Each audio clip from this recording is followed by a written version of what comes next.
Assalamualaikum warahmatullahi wabarakatuh. Yang saya hormati Ibu Mei Lenawati selaku dosen mata kuliah Dasar Manajemen dan Bisnis, serta teman-teman yang menyaksikan presentasi ini. Perkenalkan, nama saya Muhammad Sufyan Fadilah. Saya mahasiswa dari program studi Sistem Informasi. Pada presentasi ujian akhir semester ini, saya akan menjelaskan beberapa tools-tools digital yang memiliki peran penting dalam mendukung aktivitas bisnis dan teknologi. Yang pertama yaitu Google Data Studio. Apa sih Google Data Studio itu? Google Data Studio itu adalah alat visualisasi data yang disediakan oleh Google yang memungkinkan pengguna untuk mengubah data menjadi laporan dan dashboard yang interaktif dan mudah dipahami. Dengan Google Data Studio, pengguna dapat menghubungkan berbagai sumber data, membuat visualisasi yang menarik, dan berbagi laporan dengan orang lain. Lalu, apa saja sih fungsi-fungsinya? Yang pertama, yaitu integrasi sumber data. Google Data Studio dapat terhubung dengan berbagai sumber data, termasuk Google Analytics, Google Ads, Google Sheets, BigQuery, dan banyak sumber data lainnya. Ini memungkinkan pengguna untuk menggabungkan data dari berbagai platform dalam satu laporan. Yang kedua yaitu visualisasi data. Pengguna dapat membuat berbagai jenis visualisasi seperti grafik batang, grafik garis, tabel, peta, dan banyak lagi, dan membantu dalam menyajikan data dengan cara yang lebih menarik dan mudah dipahami. Yang ketiga yaitu dan fungsi yang ketiga adalah kustomisasi laporan. Data Studio memungkinkan pengguna untuk menyesuaikan laporan sesuai dengan kebutuhan mereka. Pengguna juga dapat mengubah warna font dan tata letak untuk menciptakan tampilan yang sesuai dengan merek atau preferensi pribadi. Lalu tools selanjutnya yaitu Power BI. Apa sih Power BI itu? Power BI adalah kumpulan layanan, aplikasi, dan konektor perangkat lunak yang bekerja sama untuk mengubah sumber data yang tidak saling terkait menjadi wawasan yang koheren, mendalam secara visual dan interaktif. Data Anda mungkin lembar tentang Excel atau kumpulan gudang data hibrid basis cloud dan lokal. Power BI memungkinkan Anda tersambung dengan mudah ke sumber data Anda dan memvisualisasikan dan menemukan apa yang penting dan membagikannya dengan siapapun atau semua orang yang Anda inginkan. Dan apa saja sih fungsi-fungsinya? Yang pertama yaitu konektivitas sumber data. Power BI dapat terhubung dengan berbagai sumber data, termasuk database, SQL, Excel, Google Analytics, Azure, dan banyak sumber data lainnya. Ini memungkinkan pengguna untuk mengimpor dan menggabungkan data dari berbagai sumber untuk analisis yang lebih komprehensif. Dan yang kedua yaitu transformasi data. Power BI dilengkapi dengan Power Query yang memungkinkan pengguna untuk membersihkan, mengubah, dan memanipulasi data sebelum digunakan dalam laporan.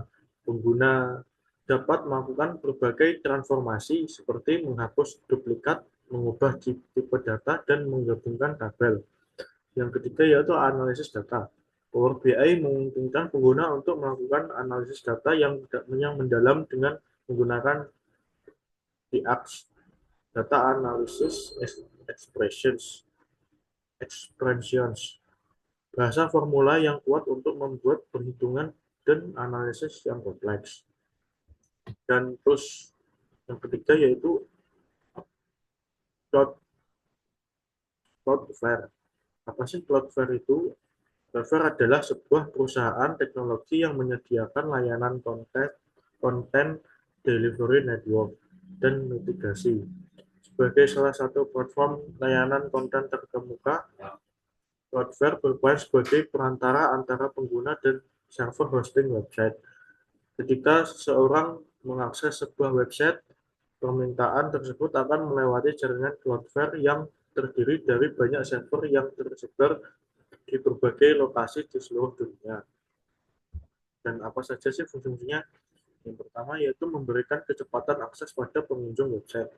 Cloudflare menggunakan jaringan server mereka yang tersebar di berbagai negara untuk mengoptimalkan pengiriman konten. Dengan mendekatkan server ke pengguna, Cloudflare dapat mengurangi latency dan mempercepat waktu muat halaman website.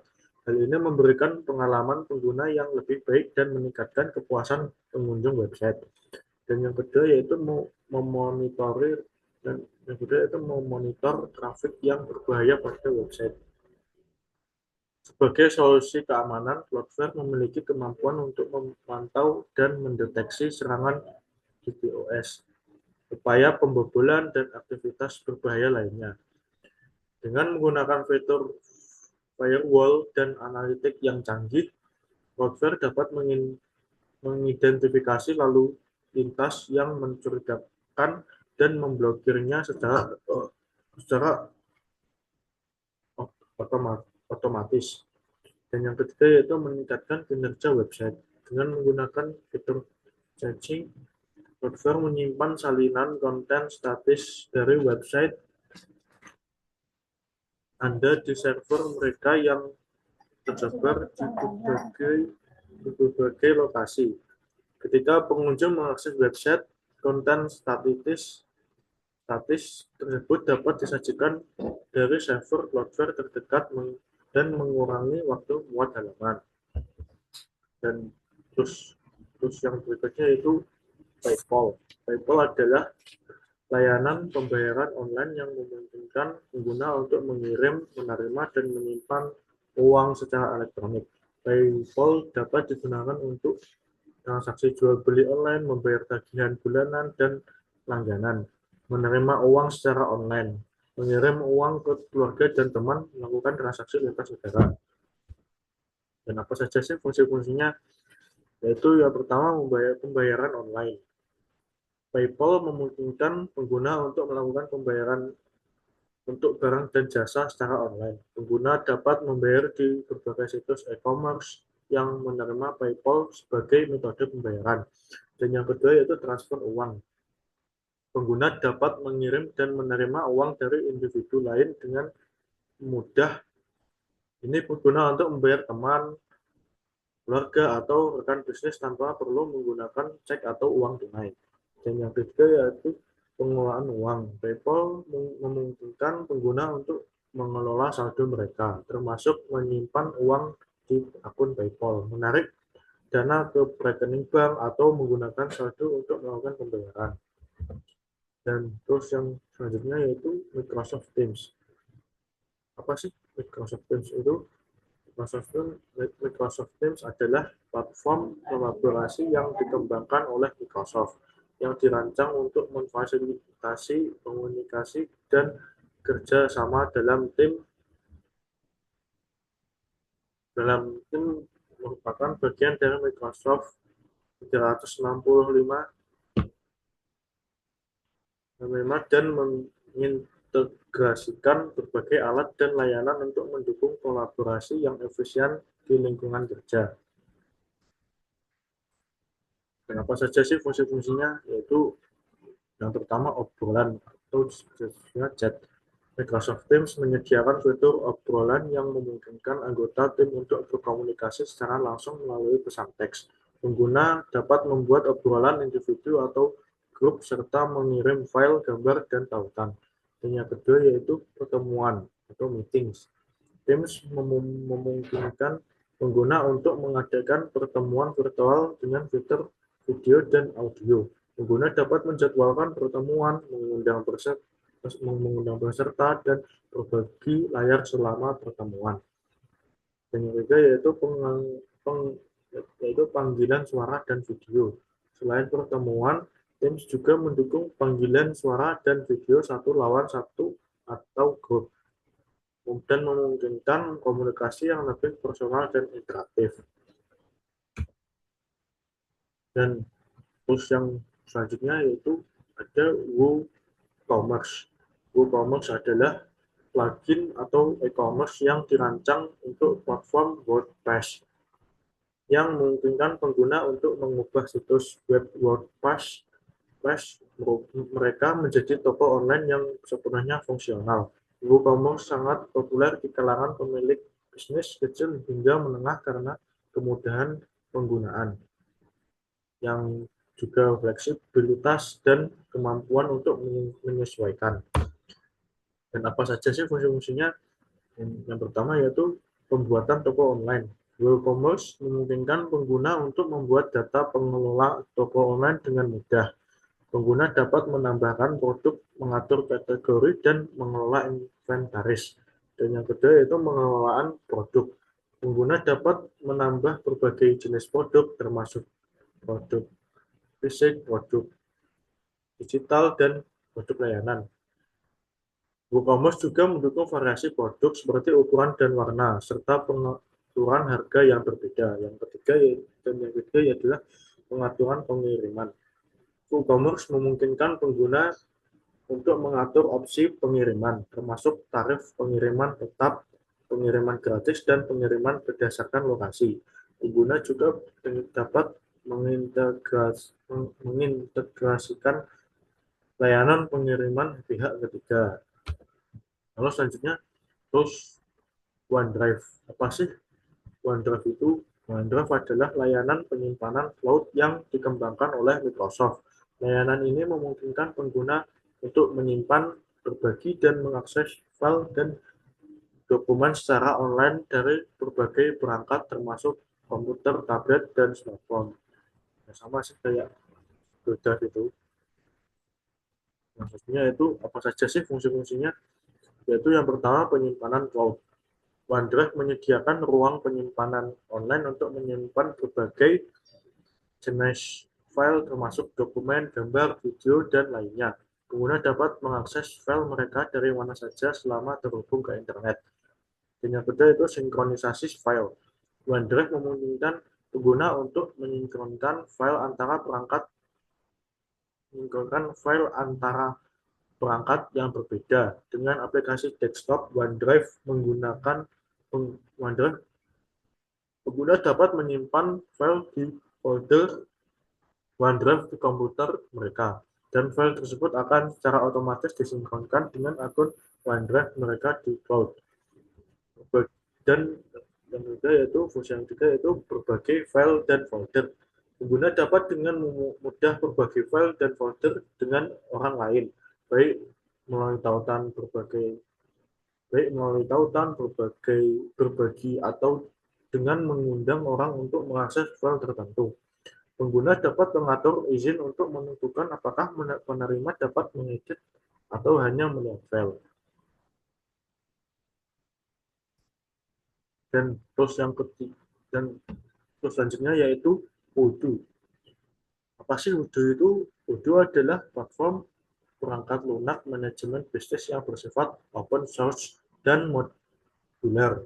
Odoo menyediakan berbagai aplikasi yang dapat digunakan untuk mengelola berbagai aspek bisnis, mulai dari penjualan, akuntansi, manajemen inventaris, hingga manajemen proyek. Dengan pendekatan modularnya, pengguna dapat memilih dan menginstal aplikasi yang sesuai dengan kebutuhan bisnis mereka. Lalu apa saja sih fungsi-fungsinya? Itu yang pertama manajemen penjualan. Odoo menyediakan alat untuk Odoo menyediakan alat untuk mengelola proses penjualan termasuk pembuatan penawaran, pengolahan pesanan, penjualan, dan pelacakan peluang penjualan.